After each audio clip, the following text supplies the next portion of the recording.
dagdel of weer eens vleg. Maar het moeske heel grapperig. Wist ik even net wat ik zeg. Daar doen een beer op Schiermonnikoog zeg. Beer boeloe, boeloe de beer. Wat oh wat, beleven we deze keer.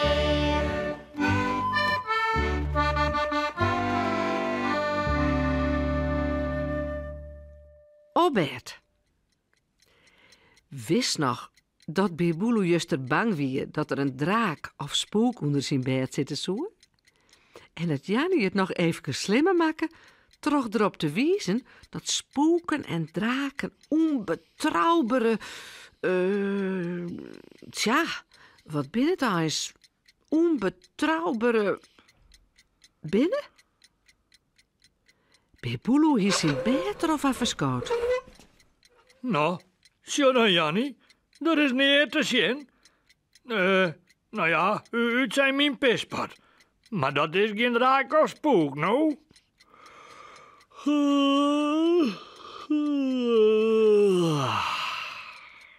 Gappert er dan loet.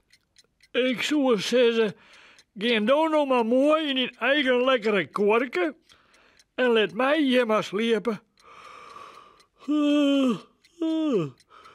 Daar ben ik wel een dag, zeg maar. En hij jouwt hem lekker del op zijn eigen bedje.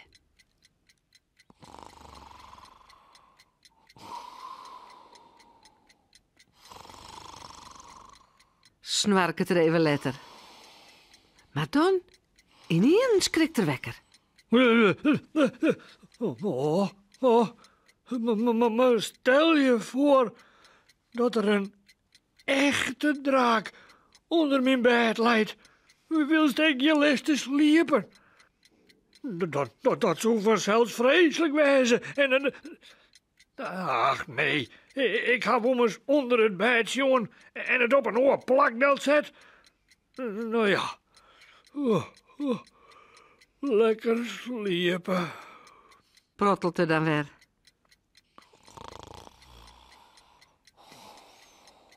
Alweer slipt er als een roos. Wat? Daar zit er alweer lucht op bed. Maar mag je je voorstellen? Misschien had die draak hem wel beethouden. Onder een matras bedoel ik. En in er mooi zitten bleun, doe ik het bed verschonen.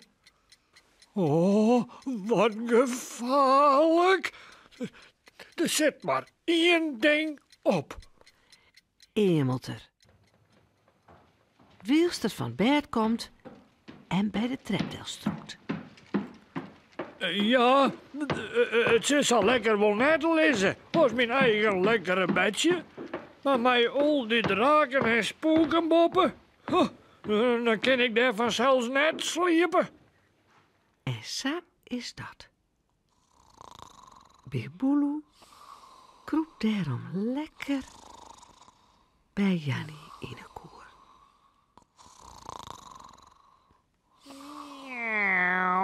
Lekker, lekker. Het mocht wat. Lekker.